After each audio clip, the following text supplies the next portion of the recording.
पटेल जी क्या मिल गए? हम देखते जा रहे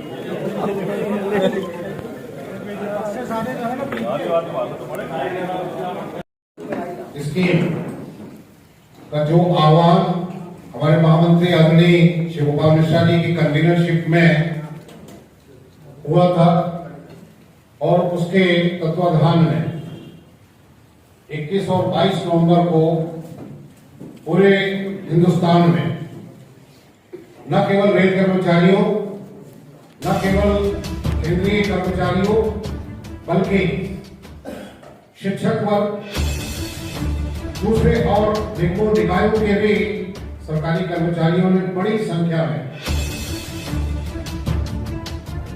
ओल्ड पेंशन स्कीम की मांग न मांगने जाने की स्थिति में अगर हड़ताल करना है तो उसके लिए कर्मचारियों का क्या महत्व है, क्योंकि ट्रेड यूनियन एक्ट के अंतर्गत अगर से हमको लेबर को मास बेसिस पे कॉल ऑफ करना है तो ये आवश्यक है कि हम उसका मत जान लें और उसके बाद में ही हम अपने नियोक्ता एम्प्लॉयर जनरल मैनेजर को नोटिस दे सकते हैं।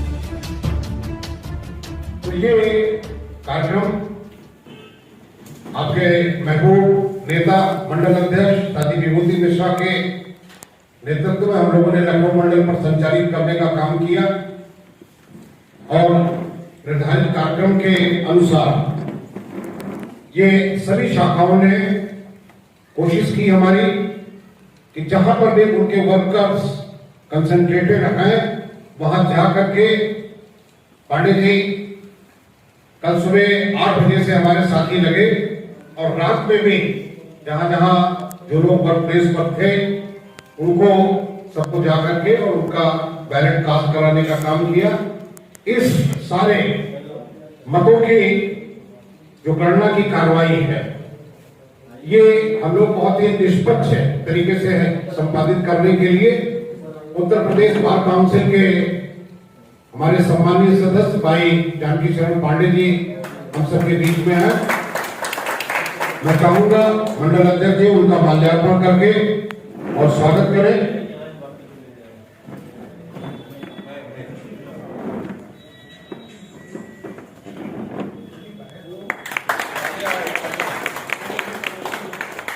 साथ ही मंडल अध्यक्ष से साथी रंजन से गुजारिश करूंगा कि मैं मंडल अध्यक्ष जी को भी इस मौके पर एक माला पहना करके उनका स्वागत करें। उनके नेतृत्व में ही हम लोगों ने ये मतदान संपन्न कराने का काम किया है और अब मैं बिना कार्यक्रम को और अधिक विलंबित किए हुए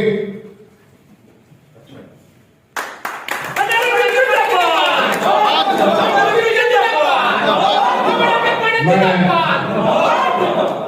चाहूंगा कि आदरणीय पांडे जी एक मतपेटी जो 8 शाखाएं हमारी लखनऊ में है वो उनके बैलेट्स आपके सामने हैं। आप उनका परीक्षण करके और उसके बाद अगर अनुमति दें तो आपके सामने हमारे साथी इसको खोल करके और उसके बाद काउंटिंग का काम आरंभ करेंगे। और उसके पहले मैं समझता हूं कि चूंकि आदरणीय पांडे जी हमारे बहुत ही सम्माननीय साथी हैं, पूरे हिंदुस्तान में जो हमारा वकील समाज है, भाई है, वो बहुत ही सम्मान की दृष्टि से इनको देखता है। पिछले 3-4 टर्म से वो इलेक्टेड मेंबर भी रहे, अध्यक्ष भी रहे और अभी भी सिटिंग मेंबर है। वो भारतवर्ष के भी बार काउंसिल के सदस्य हैं।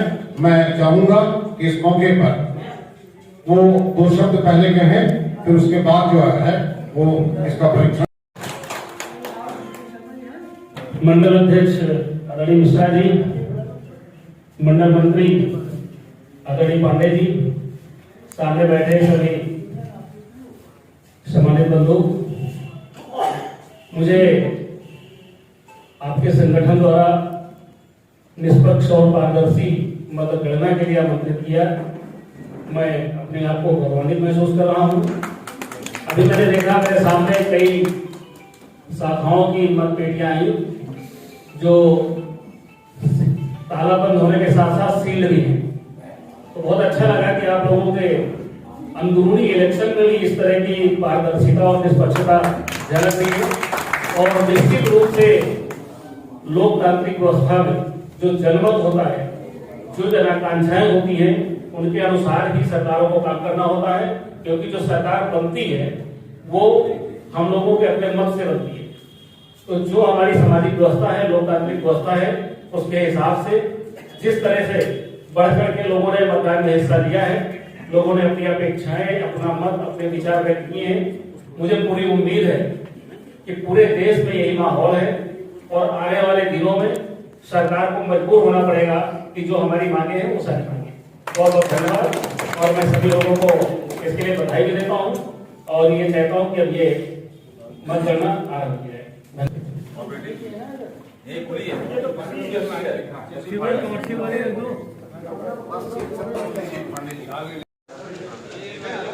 जैसा कि आज पुरानी पेंशन बहाली की मांग को लेकर हड़ताल को लेकर नीचे मतदान हुआ है, क्या पूरा प्रोसीजर है? ऐसा है कि आप देख सकते हैं लखनऊ स्थित 8 शाखाओं की मतपेटियां हमारे यूपी बार काउंसिल के सम्मानीय सदस्य भाई जानकी शरण पांडे जी की उपस्थिति में खोली गई हैं और अभी मतगणना जारी है। लेकिन जो रुझान हैं उससे बहुत स्पष्ट हो रहा है कि जो आम रेल कर्मचारी है वो ओपीएस की बहाली के लिए मत कर चुका है और ये निश्चित है कि जो परिणाम आने वाले हैं वो सरकार के लिए एक चेतावनी साबित होने वाले हैं, क्योंकि जो मतपेटियां खुली हैं उनमें ज़्यादातर साथियों ने अपनी ओपीएस बहाली की मांग को जायज़ ठहराते हुए, अगर इसको नहीं माना जाता है तो फिर साथी शिव गोपाल मिश्रा जो joint forum of restoration for old pension के कन्वीनर हैं, all India railway man federation और नॉर्दर्न रेलवे मैन यूनियन के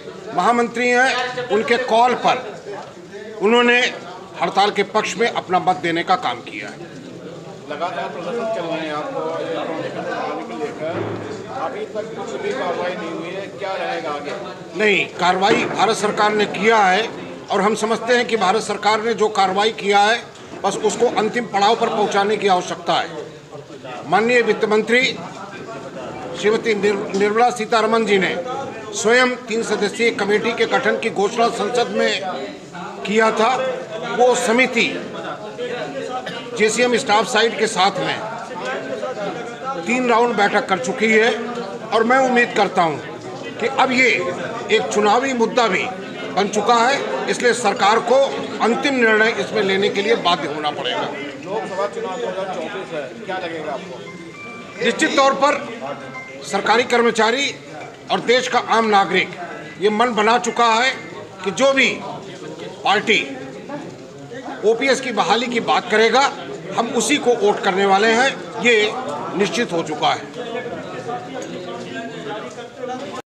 चल रही है जिसमें आपको चुनाव अधिकारी बनाया गया है मतगणना को लेकर, क्या छात्रों से क्या कह रहे हैं? मैं जब से बैठा हूं, जब से देख रहा हूं मतगणना शुरू हुई है, तो लगभग सभी मतपत्र 98-99% मतपत्र वही आ रहे हैं जिसमें लोगों ने इसके पक्ष में अपना मत दिया है। बीच बीच कुछ मतपेटियों में एक आध मतपत्र ऐसे भी निकले जिसमें वोट इनवैलिड हुआ है। अभी तक एक केवल मतपत्र ऐसा दिखा है जिसमें उन्होंने नेगेटिव वोटिंग किया है। अदरवाइज जो यहाँ रुझान दिख रहे हैं, मुझे लगता है कि सारे कर्मचारी ये चाहते हैं कि पुरानी पेंशन स्कीम देश में लागू हो